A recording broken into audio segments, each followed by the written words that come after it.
The story of the internet's lost scarcity. Once upon a time, knowledge was hard to find. It lived in books, classrooms, and libraries. It was scarce, and that scarcity gave it value. If you wanted to learn, you had to go somewhere, pay someone, earn access.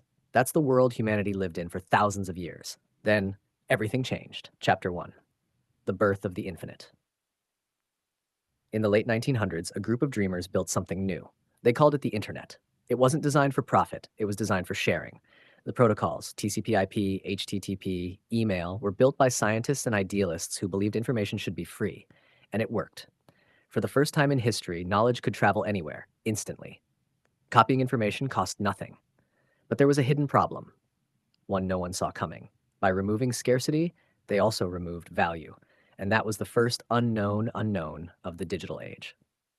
Chapter 2. The Dream of Micropayments. Some visionaries saw the problem early. They imagined a web where every click, every quote, every article sent a tiny payment back to the creator. Ted Nelson's Project Xanadu, David Chaum's DigiCash, even early tech giants like DC and Cybercash tried to make it work. But the world wasn't ready. Transactions were slow, passwords annoying, and users hated friction. So the dream of digital micropayments, a fair web built on tiny acts of value, faded away. And in its place, something else rose up to fill the void. Chapter 3. The Rise of the Ad Web. The dot-com boom hit and suddenly the web was exploding. Everyone wanted in. Websites needed money. Servers needed to be paid for. But users wouldn't pay for access. They wanted everything free. So companies turned to the easiest fix, advertising. At first, it was harmless. Banner ads, pop-ups, sponsorships. Then came tracking cookies and then Google AdWords. The internet learned to sell not content, but attention. You weren't the customer anymore. You were the product. And every click, every scroll, every pause became data. Data that could be bought, sold, and optimized. It solved the money problem, but created a new kind of scarcity, human attention. Chapter 4. The Hidden Cost of Free. We thought we'd built a free world, but free came with a price. We traded privacy for convenience, focus for endless stimulation, and truth for engagement. Every algorithm learned to pull us deeper, to feed us what kept us clicking. Information became infinite. But meaning became rare. Nobody saw it coming, not the engineers, not the economists, not even the users. We had solved the problem of scarcity, only to create a deeper one inside our own minds. Chapter 5. The Age of Data Giants. By the 2010s, a handful of companies ruled the web: Google, Facebook, Amazon. They discovered the real treasure wasn't content, it was behavior. The more data they collected, the more powerful they became. Every click you made taught their systems how to keep you online longer. And as the data piled up, competition died. The open web, the wild frontier, became a series of walled gardens. We had built digital monopolies out of our own attention. Chapter 6. The AI Flood. Then came artificial intelligence. At first, it was a tool, a novelty.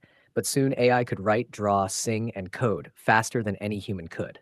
The web flooded with infinite content: synthetic text, synthetic art, synthetic voices. And just like that, the abundance became absolute. Content was no longer scarce, it was overwhelming. Now, human attention was the rarest resource on Earth. And even that began to lose meaning because machines don't buy products or click ads.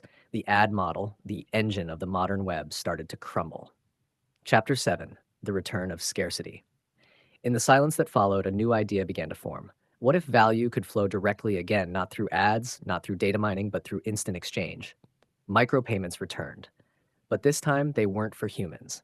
They were for machines, AI agents paying each other for compute power, data access, or verified human input. And suddenly, the old dream came back to life: a web where value moves at the speed of thought. A web where you pay not for content, but for authenticity.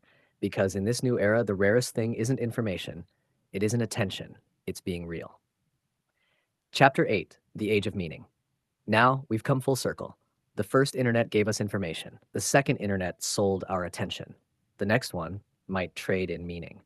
When AI can fake everything, voice, text, emotion, the only true currency left will be proof of humanity. Who made this? Why? Can I trust it? Those questions are becoming the new price tags of the digital world. And that's where we stand today, between the ruins of the attention economy and the birth of the authenticity economy.